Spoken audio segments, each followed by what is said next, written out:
तमाम आयोजकों का, आप तमाम साथियों को क्रांतिकारी फूल जोहार। साथियों, मेरा नाम डॉक्टर जितेंद्र मीणा है। मैं दिल्ली विश्वविद्यालय में हिस्ट्री पढ़ाता हूँ।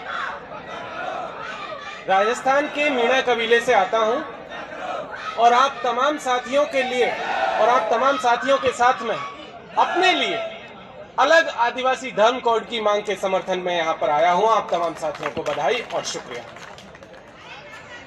साथियों, ये जो लड़ाई आपने छेड़ी है,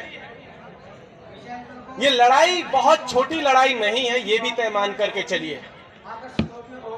जब आप दिल्ली के जंतर मंतर पर बैठे हुए हैं, कुछ साथी हमारे गोंडवाना से आए हुए हैं, कुछ साथी राजस्थान के दक्षिणी हिस्से से आए हुए हैं, कुछ गुजरात से हैं, कुछ झारखंड और छत्तीसगढ़ से आए हुए हैं। जब आप छत्तीसगढ़ से चल करके यहां आ रहे हैं और ये जानते हुए भी कि दिल्ली में जो निजाम बैठा हुआ है वो प्रचंड बहुमत की सरकार के साथ में बैठा हुआ, तब भी आप ये लड़ाई लड़ रहे हैं, इसलिए आप सब लोग बधाई के पात्र हैं।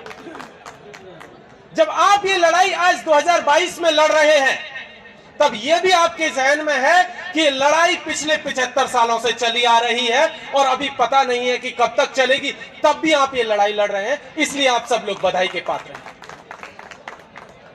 हमारे लिए आदिवासी धर्म कोड की मांग सिर्फ धर्म का मसला नहीं है, सिर्फ अकेला धर्म का मसला नहीं है, ये हमारे वजूद का मसला है, हमारी पहचान का मसला है, हमारे अस्तित्व का मसला है। ये जो सरकारों में जो लोग बैठे हुए, चाहे किसी भी पार्टी के हो, किसी भी कलर के हो, किसी भी रंग के हो, किसी भी और ग्रुप के हो, इनकी कोई भी आइडियोलॉजी हो, लेकिन उन्होंने आपके खिलाफ एक जंग छेड़ी हुई और इस जंग के खिलाफ आप इनकार कर रहे हैं कि हाँ, मैं अपनी आदिवासियत की पहचान को आपके सामने सरेंडर नहीं करूंगा, मैं अंतिम दम तक अपने लिए लड़ूंगा। और इसलिए ये लड़ाई बहुत जरूरी है। साथियों, बहुत सारे लोग हमसे पूछते हैं, हमसे कहते हैं कि भाई आप ये लड़ाई क्यों लड़ रहे हैं, क्या दिक्कत है आपको, आप हिंदू बन जाइए, मुसलमान बन जाइए, आप सिख बन जाइए, बौद्ध बन जाइए, जैन बन जाइए, क्या दिक्कत है, वो सवाल पूछते हैं। तो उनके लिए यहां से एक जवाब है, क्यों बन जाए। हम इस देश के असली वारिस है, तुम्हारे आने से पहले से यहाँ पर थे और तुम्हारे जाने के बाद भी यहाँ पर रहेंगे। हमारी एक पहचान है, जिसे जयपाल सिंह मुंडा संविधान सभा में कहते थे कि मुझे आदिवासियों के लिए आदिवासी के अलावा कोई दूसरा शब्द मंजूर नहीं है। उन्होंने बड़े क्लियर कट ढंग से कहा था। हमें कुछ लोग आज की तारीख में बनवासी कह रहे हैं, उनका एक एजेंडा है, उनकी अपनी एक राजनीति है। वो बनवासी क्यों कह रहे हैं, इसलिए भी समझना जरूरी है। वो बनवासी कहकर के काम क्या कर रहे हैं कि वो हमारे बीच में फूट डालने की कोशिश कर रहे हैं। वो क्लियर कट कह रहे हैं कि जो जंगलों में रह रहा है वही सिर्फ आदिवासी है, बाकी मैदानी इलाकों में या जहां जंगल नहीं है, या दिल्ली में या रांची में या जयपुर में या अहमदाबाद में जो लोग रहते हैं वो आदिवासी नहीं है। यही वो फूट डालने की कोशिश कर रहे हैं और यहीं से वो हमारी लड़ाई को कमजोर करने की कोशिश कर रहे हैं। इसलिए हमें ये समझने की जरूरत है कि साथी, हम बनवासी नहीं हैं, हम सिर्फ और सिर्फ आदिवासी हैं। हमारे इतिहास को लगातार मिटाने की कोशिश चल रही है।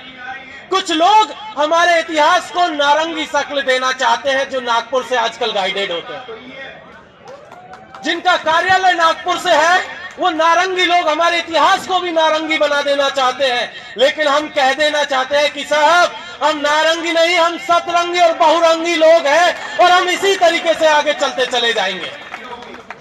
हमारे पास हमारा अपना एक झंडा है।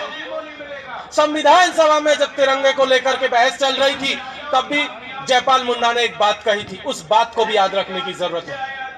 आप इस देश के लिए एक झंडा लेकर के आ रहे हैं, यह हमारे लिए बहुत फख्र की बात है।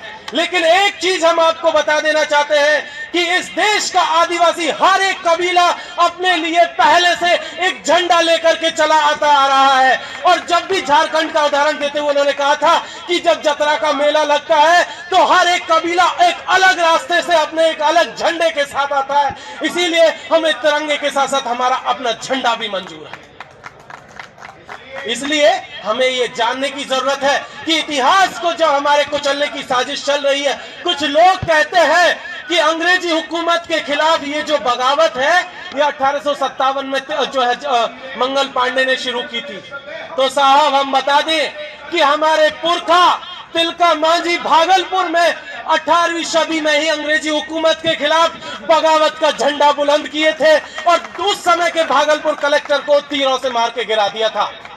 हमारा इतिहास बाबा तिलका मांझी से शुरू होता है, हमारा इतिहास टंट्या भील से शुरू होता है, हमारा इतिहास बिरसा मुंडा से शुरू होता है, हमारा इतिहास कोमरम भीम से शुरू होता है, हमारा इतिहास बाबूराव सेठमाके से शुरू होता है। जो लोग हमारे इतिहास को नारंगी शक्ल देने की कोशिश कर रहे हैं, हमारे इतिहास को तोड़ देने की कोशिश कर रहे हैं, उन्हें बता देना चाहते हैं कि हमारी बुनियाद इतनी कमजोर नहीं है कि तुम्हारे नारंगी जो हमले हैं उससे हिल जाएगी। हमारी बुनियाद नारंगी जो हमले हैं उससे हिल जाएगी। हमारी बुनियाद में तिलका मांझी है, हमारी बुनियाद में बाबा टंट्या मामा है, हमारी बुनियाद में कोमरम भीम और बाबूराव सेठमाके और तमाम लोग हैं। हमारी बुनियाद को आप हिला नहीं पाओगे। जब आप हमारी बुनियाद नहीं हिला पाए तो हमारा वजूद वर्तमान भी नहीं हिला पाओगे। आप चाहकर भी हमारा धर्म कोड हमसे छीन नहीं पाओगे। हम आज 500 की तादाद में यहाँ पर है, अगली दफा 5000 की तादाद में होंगे और उससे अगली दफा 5 लाख की तादाद में होंगे।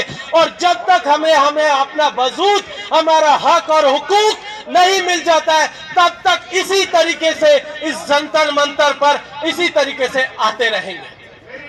साथियों, कुछ और चीजें हैं जिनको याद करना बहुत जरूरी है। समय की सीमा उसको भी ध्यान में रखते हुए मैं अपनी बात खत्म करूंगा। आखिरी बात के बताऊं, आज जब हम लोग दिल्ली के जंतर मंतर पर अपना प्रतिरोध दर्ज करा रहे हैं तो इसी समय पर झारखंड के नेतरहाट से हमारे आदिवासी समूह के लोग, नेतरहाट के आदिवासी 200 किलोमीटर की पैदल यात्रा करके रांची जा रहे हैं ताकि जो उनका जो 28 सालों से जो लड़ाई नेतरहाट फायरिंग रेंज के अगेंस्ट में चल रही है उस लड़ाई को लड़ सके। और वो आदिवासी कह रहे हैं कि हमारे 245 गांवों की जो जमीन सरकार छीन रही है वो जमीन आदिवासियों को वापस की जाए।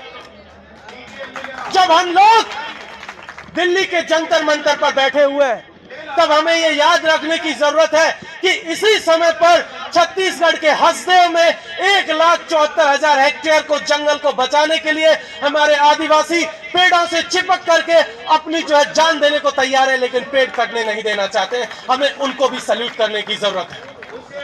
साथियों, जब हम लोग यहाँ से वापस जाएंगे तो एक चीज जरूर याद रखिएगा कि हमें अब एक बैनर तले, एक आदिवासी मुट्ठी की तरह बन करके एक आइडेंटिटी के तौर पर एकजुट होना होगा। जब तक हम इसी तरीके से बिखरे रहेंगे, इसी तरीके से हमारे ऊपर ये लोग हमला करते रहेंगे, हमें वापस एकजुट होने की जरूरत है, एक छत्र के नीचे आने की जरूरत है और आदिवासी एकता को बुलंद करने की जरूरत है। बहुत बहुत शुक्रिया। इंकलाब जिंदाबाद। जय भीम, जोहार।